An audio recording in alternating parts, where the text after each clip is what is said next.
Welcome बच्चों। आज हम एक बहुत अच्छी और इंटरेस्टिंग प्रॉब्लम डिस्कस करने जा रहे हैं और इसमें कई कंसेप्ट्स इन्वॉल्व हैं। तो अगर आप इस वीडियो को पूरा देखेंगे तो वो सारे कंसेप्ट्स आपके क्लियर हो जाएंगे। तो क्वेश्चन देखो क्या है। A toy similar to letter H in shape is made by fixing two identical cylinders at the ends of a light rod of length L. ये एल लेंथ की रॉड है, इसके दोनों साइड पे एक सिलेंड्रिकल मास लगे हुए हैं। The toy is placed on a frictionless horizontal floor. ये फ्रिक्शनलेस है which terminates into uniform frictionless. यहाँ पे ये भी फ्रिक्शनलेस है और इसका इंक्लिनेशन थीटा है। Cylinders are parallel to line joining the floor, यानी कि सिलेंडर इस पेज के अंदर जा रहे हैं। ओरिएंटेशन ऐसा है। Find range of velocity given to the toy towards the slope so that it can rise completely on the slope. मतलब इसको कितनी वेलोसिटी दें कि ये जस्ट इस पोजीशन पे ऐसे पहुंच जाए। कितना दें कि इसको यहाँ पे जस्ट पहुंच जाए। Collision of the cylinder with the slope are perfectly inelastic. Inelastic collision का मतलब क्या होता है कि इनइलास्टिक कोलिजन क्या होते हैं, आपने अगर कोलिजन में पढ़ा हो तो कोएफिशिएंट ऑफ रेस्टिट्यूशन जो होता है वो इनइलास्टिक कोलिजन का होता है 0। और कोएफिशिएंट ऑफ रेस्टिट्यूशन होता क्या है? Velocity of separation after the collision upon velocity of approach before the collision, ये होता है कोएफिशिएंट ऑफ रेस्टिट्यूशन। तो अगर ई 0 है that means velocity of separation 0 है। किसके और किसके बीच में वेलोसिटी ऑफ सेपरेशन 0 है? इस वाले ब्लॉक के और इस इंक्लाइन के बीच में सेपरेशन वेलोसिटी 0 है। दैट मीन्स ये वाला बॉल बाउंस नहीं करेगा टकराने के बाद और इस इंक्लाइन प्लेन से चिपक के ही चलेगा। मान लेते हैं कि आफ्टर द कोलिजन इस इंक्लाइन पे u वेलोसिटी से चलने लग गया ये, और जब ये u से चलने लग गया तो जो पीछे वाला बॉल है वो हॉरिजॉन्टल फ्लोर पे ही चलेगा। मान लेते हैं कि वो कैपिटल V से चलने लग गया और इसकी इनिशियल वेलोसिटी जब ये इंक्लाइन से दूर था कोलिजन के पहले, तब इस असेंबली की वेलोसिटी हम मान लेते हैं स्मॉल v है। अब हमें कैप्चर करना है वो टाइम जब जस्ट कोलिजन हो रहा है। कोलिजन के टाइम में कोई फ्रिक्शन नहीं है, ना इस सरफेस पे ना इस सरफेस पे। तो कोलिजन के टाइम में जो भी फोर्स लगेगा वो इंक्लाइन के नॉर्मल ही लगेगा। मान लेते हैं कि वो फोर्स है n, वो इसके नॉर्मल है। तो अब हम देखेंगे कि क्या इसमें कोई कंजर्वेशन प्रिंसिपल लग सकता है, linear momentum principle, angular momentum principle या एनर्जी कंजर्वेशन। तो लीनियर मोमेंटम कंजर्वेशन बिल्कुल लग सकता है, लेकिन किस डायरेक्शन में लगेगा? जिस डायरेक्शन में कोई फोर्स नहीं लगी ड्यूरिंग द कोलिजन। तो वो कौन सी डायरेक्शन है? वो इस फोर्स के perpendicular direction, that means along the incline. इस डायरेक्शन में मोमेंटम कांस्टेंट रहेगा कोलिजन के पहले भी और कोलिजन के बाद भी। तो कोलिजन के पहले क्या था इधर की ओर मोमेंटम? अगर हम निकालें, इसकी वेलोसिटी स्मॉल v थी, तो कोलिजन के पहले मोमेंटम कितना हो गया? 2m small v cos theta. ये हो गया कोलिजन के पहले। कोलिजन के बाद क्या रह गया मोमेंटम? इस वाली बॉल का कितना? mu और पीछे वाली बॉल का कितना? इधर की ओर कैपिटल V, तो इधर की ओर कितना? v capital V cos theta, mv cos theta. Simple है, इसको सॉल्व कर लेते हैं। तो 2v cos theta equals to cos theta equal to u plus v cos theta. ये एक इक्वेशन आ गई हमारी। सेकंड इक्वेशन क्या है इसमें, और क्या कंजर्व हो रहा है इसमें? क्या एनर्जी कंजर्वेशन हो रही है? यहाँ तो लेकिन लिखा हुआ है इनइलास्टिक कोलिजन है, और इनइलास्टिक कोलिजन में तो एनर्जी कंजर्व होती नहीं है। ये हम पढ़ते आए हैं बचपन से। फिर कैसे एनर्जी यहाँ पे कंजर्व हो सकती है? एनर्जी तो नहीं कंजर्व हो सकती है, लेकिन एनर्जी कंजर्व क्यों हो सकती है और क्यों नहीं, ये देखने वाली बात है। कोलिजन के पहले अगर हम बात करें तो एनर्जी कंजर्व रहेगी। जो वेलोसिटी, जो एनर्जी यहाँ थी काइनेटिक एनर्जी, वही कोलिजन के ठीक पहले यहाँ भी थी। बट कोलिजन के बाद, कोलिजन के पहले, मान लेते हैं कि कोलिजन के पहले या कोलिजन के काफ़ी पहले मैं कहूँ, एनर्जी थी E1 काइनेटिक एनर्जी। कोलिजन के जस्ट बाद कोलिजन के जस्ट बाद एनर्जी है E2। और जब जब ये इस इंक्लाइन पे चढ़ चुका है पूरी तरह से कुछ ऐसे, तब एनर्जी हम मान लेते हैं E3। तो क्या E1 is equal to E2 होगा या E2 is equal to E3 होगा, या तीनों इक्वल नहीं होंगे? ये सोच के बताओ तुम। Actually E1 is not equal to E2 because E1 collision के पहले है और E2 कोलिजन के बाद है। बट एक बार जब कोलिजन हो गया तब इलास्टिक या इन इलास्टिक का मामला ही खत्म हो गया, तब E2 इक्वल टू E3 होगा। दैट मीन्स जब इस बॉल ने इस पे चढ़ना शुरू कर दिया, उस पॉइंट से लेकर जब तक ये बॉल पूरी चढ़ नहीं गई तब तक एनर्जी कंजर्वेशन होल्ड करेगा। तो अब हमारी प्रॉब्लम बहुत इजी हो गई। हम एनर्जी कंजर्वेशन इक्वेशन लगाएंगे, और कैसे लगाएंगे वो भी देख लो तुम। यहाँ पे हमने यहाँ पे क्या लिखा, ऊपर वाले में देखो सिचुएशन क्या है। इसमें काइनेटिक एनर्जी कोलिजन के जस्ट बाद काइनेटिक एनर्जी क्या होगी, हाफ m u स्क्वायर ऊपर वाले की, नीचे वाले की हाफ m v स्क्वायर। और जब ये जस्ट इस पे चढ़ चुका है और रुक गया, तो इसकी लेंथ l है, तो कितनी हाइट तक गया ये, l साइन थीटा। तो इसकी पोटेंशियल एनर्जी क्या है, mg l साइन थीटा।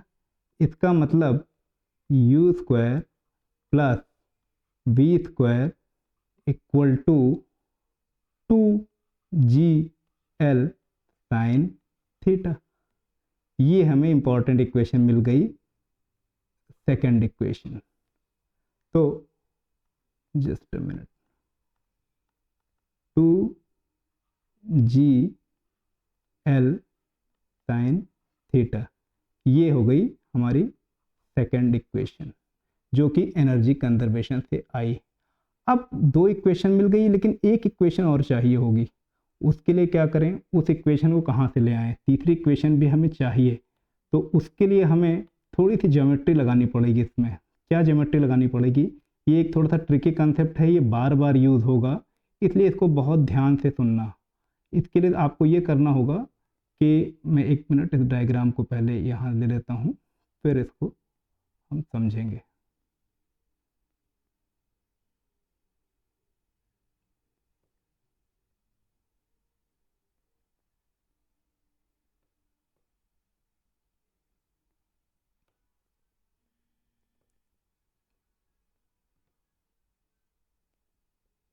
यहाँ पे अगर हम देखें तो इसमें ज्योमेट्रिक से पॉइंट ऑफ व्यू से हम क्या v और u में कोई रिलेशन निकाल सकते हैं, निकालना तो पड़ेगा। दो तरीके हैं इसके, कौन कौन से हैं देखो। एक तो मान लो किसी टाइम पे ये यहाँ पे है, ये बॉल यहाँ पे है, ये L है, इस डिस्टेंस को हम मान लेते हैं x है, इस डिस्टेंस को हम मान लेते हैं y है। तो सिंपल ट्रिग्नोमेट्री लगा के क्या लिख सकते हो, x square plus y square plus 2xy cos theta equals L square, ये एंगल है थीटा। अब इसको दोनों साइड डिफरेंशिएट कर दो t से, that means D by D T अगर हम कर दें, ये लंबा वाला एक्सप्रेशन और L तो कांस्टेंट है, तो ये हो जाएगा 0। तो इससे क्या निकल के आया, इससे हम ये कह सकते हैं कि एक फैक्टर आएगा इसमें कुछ, और यहाँ पे क्या है, यहाँ पे dx बाई डी टी क्या है, dx बाई डी टी है माइनस v, क्योंकि v वेलोसिटी से जा रहा है, और dy बाई डी टी क्या है, u, dy by D T क्या है, u। अब तुम ये देखो कि इसमें इसका, और जब जस्ट कोलिजन हुआ तो x कितना था, x था L और y इक्वल टू 0। अगर तुम ये चारों कंडीशन इस डिफरेंशियल इक्वेशन में रख दोगे तो तुम्हें u और v में एक रिलेशन मिल जाएगा। मैं उसकी डिटेल में नहीं जा रहा हूँ, क्योंकि मेरा पर्पज़ नहीं है उसको समझाना, ये तो मैंने तुम्हें एक ब्रूटल मेथड बताया कि तुम कैसे कर सकते हो, बट इसको एक अच्छे अपन कंसेप्ट से कर सकते हैं, जिसको कि हम बोलते हैं instantaneous centre of mass concept, instantaneous centre of rotation concept, sorry. तो instantaneous centre of rotation concept क्या कहता है, उसमें हम ये देखते हैं कि एक कोई बॉडी, सॉलिड बॉडी के अगर कोई भी दो पॉइंट्स की वेलोसिटी हमें पता हो तो हम उसको एक रोटेटिंग बॉडी के तौर पर ट्रीट कर सकते हैं। अब यहाँ पे देखो क्या हो रहा है, यहाँ पे ऐसे था, ये कुछ इस तरह से है, ये जस्ट जब इसके ऊपर चढ़ना स्टार्ट हो गया तो कुछ इस तरह से है कि ये वाली बॉडी यहाँ पे है।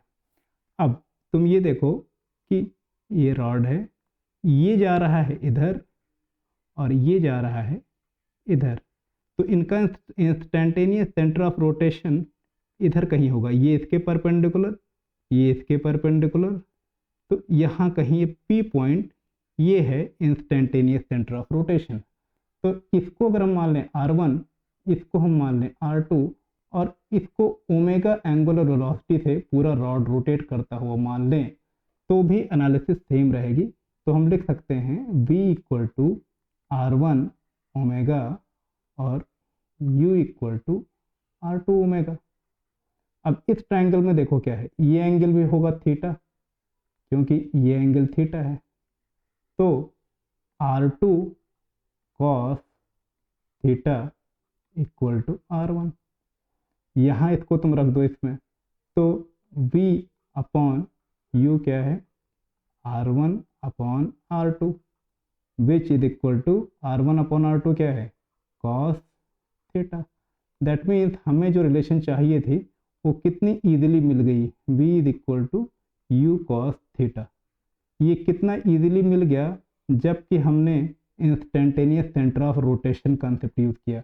और अगर तुम ये वाला कॉन्सेप्ट यूज़ करते, जो ये मैंने बताया कि ट्रिग्नोमेट्री लगा के ये रेड मार्क जो है, तो ये थोड़ा लंबा पड़ता है, इसलिए हमें ऐसी ट्रिक्स भी आनी चाहिए और प्रैक्टिस होनी चाहिए। तो ये मिल गई तीसरी equation, V is equal to U cos theta.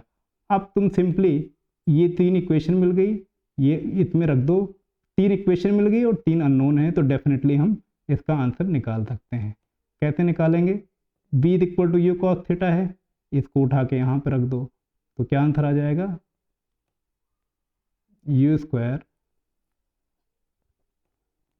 इसका आ जाएगा U square 1 plus cos square theta is equal to 2GL sine theta. और इसी V equal to U cos theta को अगर हम पहले इक्वेशन में रख दें, इसमें 2V cos theta is equal to U plus V cos theta, तो क्या आ जाएगा, 2V cos theta is equal to 2V cos theta is equal to U 1 plus cos square theta. अब इसको हमें स्मॉल b निकालना है, तो स्मॉल b सिंपल मैथमेटिक्स से निकल जाएगा। कैसे निकलेगा, b equal to 1 plus cos square theta upon 2 cos theta times u यहाँ से रख दो, u यहाँ से रख दो तो क्या आएगा, ये आ जाएगा 2GL sine theta upon 1 plus cos square theta. इसको अगर हम सॉल्व कर लें तो ये फाइनल आंसर आ जाएगा, ये 2GL sine theta 1 plus cos square theta upon 2 cos theta. तो इसको ये जी है, इसको हम जी लिख सकते हैं। तो ये हमारा आंसर आ गया, फाइनल आंसर जो हमारा आया वो आया 2 root 2 g l sine theta 1 plus cos square theta upon 2 cos theta. ये है हमारा फाइनल आंसर। इस वेलोसिटी से अगर वो जाएगा तो ये जस्ट उसके ऊपर ये असेंबली चढ़ जाएगी। तो अब हम इस क्वेश्चन का एक मॉडिफाइड रूप देखते हैं। क्या देखते हैं, ये आप खुद अटेम्प्ट करना कि कैसे करोगे। अगर मैं इसको थोड़ी सी चेंज कर दूं इस प्रॉब्लम को, दैट मीन्स ऐसा कर दूं कि असेंबली तो सेम रहेगी बट डंबल की जगह एक मैं रॉड ले लूं, यूनिफॉर्म रॉड जिसका मास m हो, लेंथ l हो, बाकी सब कुछ सेम है।